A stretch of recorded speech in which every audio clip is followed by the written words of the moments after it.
All good recollections, really. We had everything. We had gymnasium, football pitch, tennis pitches, scouts. The girls had guides, brownies. I wasn't in the brownies. No, We had cubs. We had almost every amenity that you could think of in terms of sport. Always good. We played cricket, we played all the local schools, we had a football team, we went camping every Whitsuntide, went to places like Lytham St Anne's, Filey, Ennerdale, Castle Howard. My highlight was the concerts that were organised, many by the police forces, local police forces, the Bradford Police Choir. Very, very entertaining. It, I think, created in me a love for classical music. And me. And that's one that I really liked. And we did our own concerts. Christmas Day. That was absolutely wonderful. Christmas. Unbelievable Christmas Day. Yeah.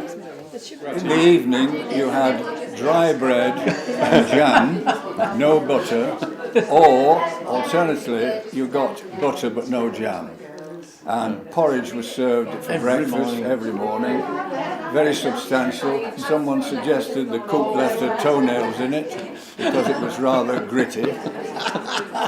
Bread and dripping we had as well.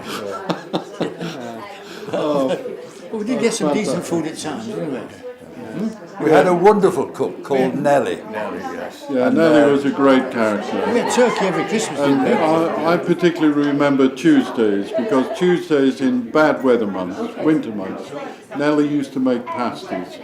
And I think everyone looked forward to Nellie's pasties on Tuesday. Indeed.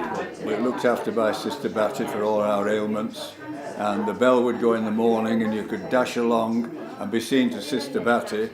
Woe betide you, though, if you stepped over someone who was scrubbing the Red Passage at the time, because you'd get a lashing from his cloth. Yeah. I remember Mr. Wright, he was the headmaster, and once he took me into a study and showed me how a microscope worked. I'd never seen anything so fascinating in all my life. He smeared some milk onto the slide. He let me have a look at it, and he says, "Can you see the elephants?" And they did look like elephants, you know, but they were microbes in the milk, of course. We all had a daily task. And the daily task used to last from when you got up in the morning at about 6 o'clock, 20 minutes, half an hour, and you'd have a little stretch of passageway to look after, or maybe you cleaned the kitchen sink. Whatever it was a rota system.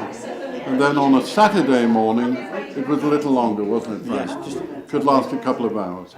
But it was part of the procedure. Everybody accepted it, got on with it. Why that happened was, during the war, they couldn't get any maids. So they suggested to the boys, perhaps you'd like to do an extra job, and we will give you an extra breakfast. And that's what we got, a cooked breakfast, in addition to the porridge, providing you'd done your work before. Right. And so you'd get crocodiles passing each other in different directions. They were everywhere. All in different uniforms. And we all had to touch our cap if we saw a lady. We were very, very well mannered. We were drilled in, good manners. And I think that stuck with us until today, hasn't it? I think it prepared us well for adult life. I still touch my cap to a lady. I do, yes. Yes, so do I. I think one of my bad moments was after being caught in a pillar fight, having to stand on the landing for about 2 or 3 hours. And there were occasions when I thought they've completely forgot about me, That was a mild form of punishment after being caught pillar fighting where the room was just covered in feathers.